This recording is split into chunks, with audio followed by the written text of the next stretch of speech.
Hello mga kumarites, ayan at dumating na nga po yung in-order kong rice cooker. Sobrang bilis nga po ng delivery at dumating nga po kaagad ito. Kaya naman pagkadating ay in-unbox ko na nga po agad. Syempre kailangan natin kuhaan ng video yan dahil nakalagay nga po doon ay kailangan mag-take ng video para ma-refund kung meron nga pong mga sira. Ito nga lang po yung nabili ko doon sa aking sahod sa Facebook. Dahil yung tira nga po nito kumarites ay ipupuhunan ko nga po yun sa GCash. Pag PayPal nga po yung gamit mo ay kailangan mo nga lang siya i-cash in sa GCash para makuha mo nga siya. Pero kailangan mo nga lang muna palitan ng currency to piso dahil yun nga po ay naka US dollar. Kaya naman yung natira nga po doon sa GCash ko ay pupuhunan ko nga po iyon. Pero dahil kaunti lang naman iyon kumarites kaya magdadagdag pa nga rin po ako ng cash. Pero hindi pa nga po muna ako nag-post doon sa labas na meron na nga akong GCash dahil kailangan ko munang may hawak na pera. So ayan at ina-unbox ko na nga po itong ating rice cooker. Kagandahan lang po talaga dito sa in-order ko ay pwede mong tanggalin yung pinakatakip niya at pwede mong hugasan yung pinakalid niya. Kung gusto mong gamitin ay yung takip lang na regular ay pwede nga rin po iyon. Pang low calories nga rin po ito kumarites at pwede ka nga rin po dito mag-bake ng cake at saka na mag-hot pot. Dual purpose nga po talaga itong ating rice cooker. Matagal ko na talagang itong pangarap ko marites at ilang buwan ko na talaga itong gustong bilhin kaso hindi pa nga pwede. Kaya nung meron na ngang pagkakataon ay chinek out ko na talaga iyan. At dahil Saturday pa nga po itong video kaya naman nagpunta nga po ako sa grocery para mamili. Bago nga po ako umalis ay meron nga pong nagchat na magpapaprint nga po siya. Kaya pinrint ko na nga muna yung kailangan niya para makuha niya na nga po habang ako ay wala pa. Pagkabalik naman nga po namin ito at nilinisan ko nga muna dito sa lagayan ng mga thermos ko dahil dito ko nga po ipepesto yung aking rice cooker. Kailangan kasi yung may permanenteng lagayan siya para hindi mo na nga kailangan buhat-buhatin at saka ilipat. O diba at sakto nga lang siya dyan kumarites at ang ganda nga po ng pwesto niya. Kanin pa naman kami pero ayan magluluto nga po ako para masubukan ko nga po ito. Hanapan ko na nga lang po ng ibang lagayan yung nakalagay nga po dito na thermo at saka yung lagayan ng tissue. Pero syempre, bago nga natin ito gamitin ay kailangan talaga natin munang hugasan. Yung pinakalutuan pala nito kumarites ay non-stick na kaya kailangan mo nga rin gumamit ng malambot lang na sponge. May kasama na nga rin po itong takalan at saka panandok.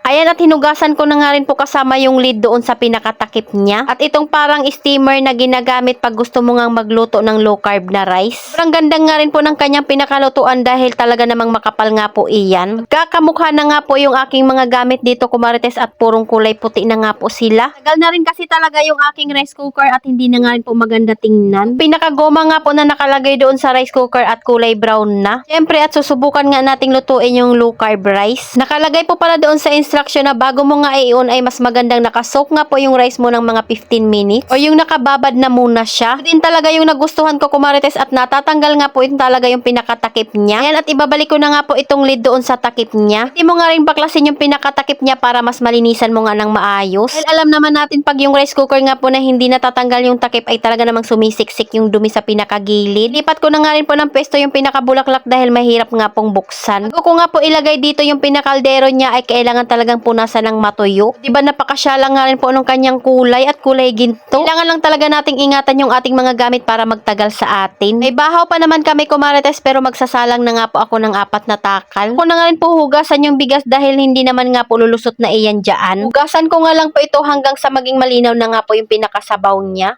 Bago ko isalang doon kumarites. Tapos ko nga pong hugasan ayan at isasalang ko na nga po iyon. Pag nailagay mo na nga yan kumarites ay pwede ka na nga ring magsabaw. Sa yung pinakasabaw nga po niyan ay medyo nakaangat nga lang po doon sa bigas. Unting angat lang kumarites para hindi nga po umapaw iyan. Pero hindi naman kayo malilito niyan dahil meron nga rin pong kasamang instruction iyan. Kung naguguluhan naman kayo ay meron nga rin pong kasamang video doon sa pinag-orderan. Ayan at tinakpan ko na nga po at ilalak ko nga lang po yung bawat gilid niyan. O diba at napakasosyal nga nito kumarites. Nung nailak ko na nga po yung bawat gilid ay sinaksak ko na nga po yung kanyang cord. Makikita naman nga po dyan sa function niya kung ano nga po ang kailangan mong pindutin. Nung naisaksak ko na nga po kumarites, pinindot ko nga po yung function at inantay ko nga lang mag-ikot-ikot iyan. Kusa nga pong hihinto yan at magta-timer pag naluto na nga po yung nakasalang.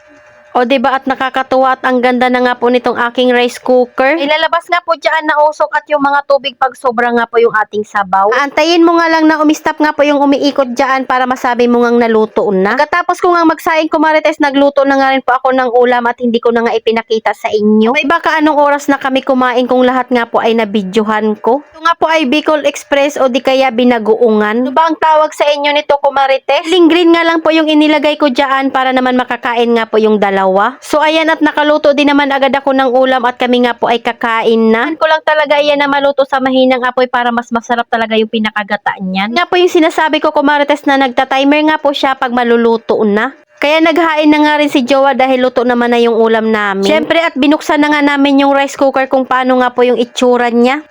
At titingnan nga natin kung masarap nga rin po yung pagkaluto ng kanin dito. Nga ni Jowa ay masarap din naman yung pagkaluto nga po ng kanin dito sa ating bagong rice cooker. Dahil malambot nga rin po ito. Iwas tutong pa nga dahil ito nga po ay nakaangat. Tingnan ko nga po yung pinakailalim kaso wala nga po ako makitang sabaw na natira. Siguro ay dahil sakto nga lang po yung aming sinabaw dito, kumarites. Di na nga nakapag-antay si Kuya Sian at nanghiningi na nga po ng kanin dyan. Kain na nga kami dahil meron namang bahaw at sakto at luto na nga po ito at pwede nang magdagdag. Ang ganda nga rin po ng sandok niya at pwede mo ngang ipatayo iyan at hindi mo na kailangang maghanap ng pwedeng paglalagyan ng sandok. Dagdag pala ako ng mga bagong paninda, kumarites, pero meron na kami niyan dati, hindi nga lang po ako nakakabili ulit. Pero dahil may extra tayo kaya naman ayan at nagdagdag nga po ako ngayon. Hanap na naman nga po akong kape na may kasamang libreng isa kaya pinili ko na nga po iyon. Sahod talaga ni Jowa, hindi pwedeng hindi tayo mag-grocery. Syempre at madadagdagan na naman nga po itong ating mga paninda. Kakain na pala ako dyan at tingnan nyo naman at ang laki nga po ng tiyan ko. Hindi na nga po ako nagpahinga dahil kailangan ko na nga po itong ma-display dahil anong oras na nga po iyan. Meron pa nga po akong stock, basta mayroon akong nakitang may libre ay kumukuha talaga ako niyan. Maliban sa dagdag kita ay pwede mo na ngang ipainom sa iyong anak iyan o di kaya tayo naman ay magkape. O di ba nakakatuwa lang, kumarites, na kahit meron pa tayong unting stock ay nakakabili na ulit tayo. Dahil last year nga po ay talaga namang nagbablangko nga po itong aking mga kapihan pagdating ng katapusan. Siyempre at ang dami nga pong binabayaran. Ganda rin talaga na meron tayong mga extra income para kahit papaano nga po ay nakakatulong sa ating mga bayarin.